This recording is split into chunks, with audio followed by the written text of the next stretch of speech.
First Things First is sponsored by Gillette, the best a man can get.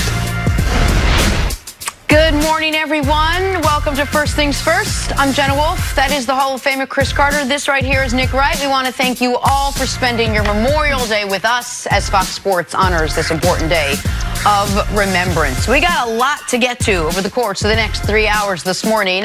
We're going to focus mainly on sports because that's what we do best. And we are going to start with the Eastern Conference Finals because that, for Toronto, was what was best.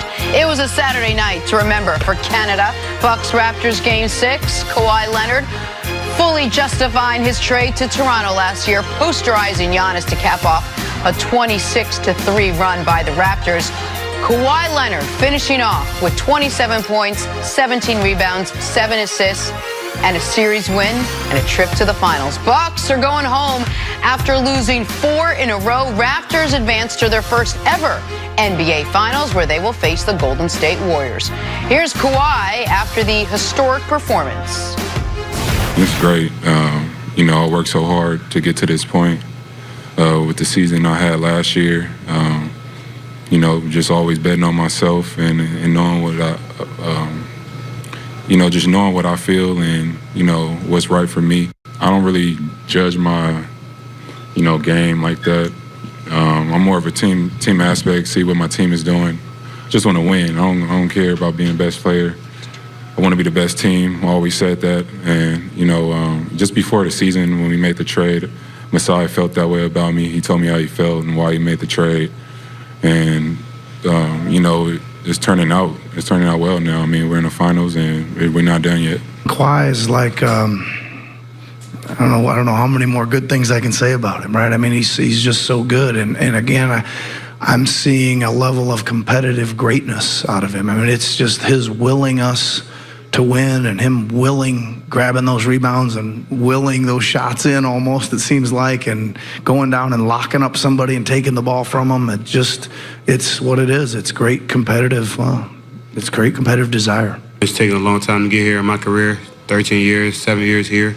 I've ran into one guy for a while and, we were given an opportunity, he left, and we beat a really good team in Milwaukee. For me, I'm savoring the moment, but, I'm not satisfied.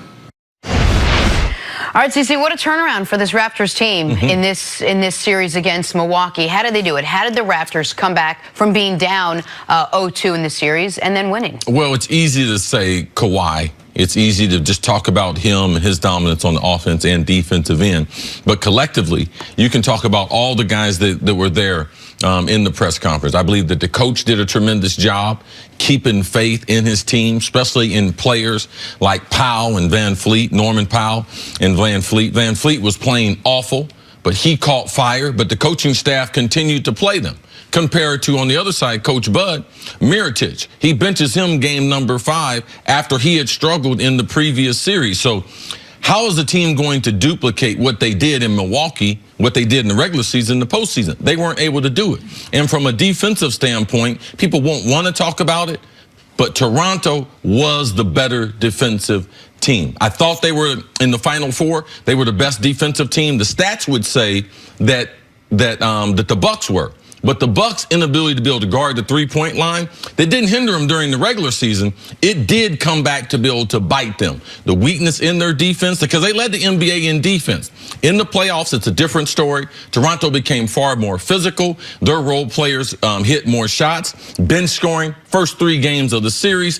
Bench of the Bucks scores 43 a game. The other 3 games, they scored 20 a game. So the adjustments, I would say, are the subplots. But ultimately, it comes back, who was the best player on the court? In basketball, most times, you're going to win.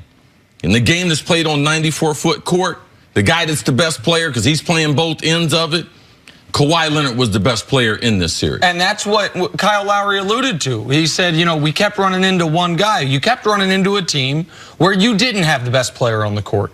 And this time you did have the best player on the court. Listen, I obviously got this dead wrong. I said a couple weeks ago the Bucks were going to win the championship. And as of 10 days ago, I felt better about that than I did when I first said it. They're up 2-0 in this series. They had just blown out Toronto in game 2. And even after game 3, that was a double overtime game. That was a game where Milwaukee had multiple chances to win the game and win the series, essentially. Because you go up 3-0, no team's ever come back from that. Only a handful of teams ever even forced a game 7 after being down 0-3. But that was the turning point in this series. The Raptors in that game were able to close it out. They then blow them out in game 4. And then what is the story of game 5 and 6? Period, point blank, the Raptors had a closer and the Bucks right now did not. And that is not an indictment on who Giannis is going to be. That does not take away from what he did during the season. But at the end of these games, the Raptors were able to run the offense they wanted to run. They were able to take away exactly what the Bucks wanted to do. And when all else failed, the Raptors could say, Kawhi, get us a bucket or at least get us a good shot. And the Bucks could not do that. The Raptors could do that, I should say, and the Bucks could not do that. It was, I mean, it really is, to me, it is all the points you make that I was saying, can you even keep playing Van Vliet? And then he started shooting 85% from 3. The minutiae of the Bucks' #1 defense in basketball, despite allowing the most 3-pointers in basketball, came back to haunt them. All those things mattered. But the headline of this was Kawhi Leonard, a more veteran player, a more seasoned player, seized the moment, and Giannis, in his first big moment like this, couldn't do it. And I don't think that speaks to his future, but it speaks to the present. You're absolutely right. The best player going into the series, I thought, was Giannis. The best player coming out of the series, without question, was Kawhi Leonard. When Nick Nurse was asked what was the difference after game 2, what was the turnaround, what was the biggest adjustment you guys made to compete with the Bucks, he said, we needed to be more physical. We just weren't that physical with them. We needed to set more screens. We needed to spend more time with Kawhi on Giannis and really try to stop him. But in the end, it seems like what you said was right. This Toronto team, they didn't get overwhelmed by being down 0-2. They had the experience and the wherewithal to know if they just kept their game going, they were going to stay in this series. And Milwaukee, it seemed like, were the ones that were a little rattled and shaken and ended up losing 4 in a row. Do you think that being physical was the turnaround for this team? Well, they had to yuck up the game. Toronto doesn't have the type of team that they're going to allow Giannis to get out in the fast break. There are a lot of teams. You look at the Clippers. How did the Clippers make a series of the Warriors? Man, they got physical with it. It is a critical part of basketball. And the way the Bucks want to play, they want Giannis to play downhill from the point where he orchestrates the offense. And if you're not physical with him, he's just going to finish with dunks in the lane or dishing out to open 3-pointers. So, yeah, Nick Nurse had it right. Yes, it is time to be able to get physical, but more importantly, let's put our best player on their best player. And those adjustments won out this series because Kawhi in head-to-head, and typically we don't see this. We don't see the best players guarding each other on both sides of the court. But Kawhi took the challenge, and he slowed down Giannis, and then ultimately it got in Giannis's head. He didn't want to go to the hole as much. He didn't want to get fouled. The free throw shooting was awful, it's a huge and you could tell how it changed his game. So his game has got to grow. You still, Jenna? We're going to keep saying this. He's not Ben Simmons, but his mid-range games in the playoffs, he doesn't have one. And you could see it. Late in the game, he's 5 feet away from the bucket, wasn't even looking to score, looking more to pass. And the Raptors' veteran team understood much better than the Bucks the difference between being up or down 13-15 and being up or down 22-23. And by that I mean there were multiple times in games 5 and 6 where Milwaukee got separation, looked like they were taking control.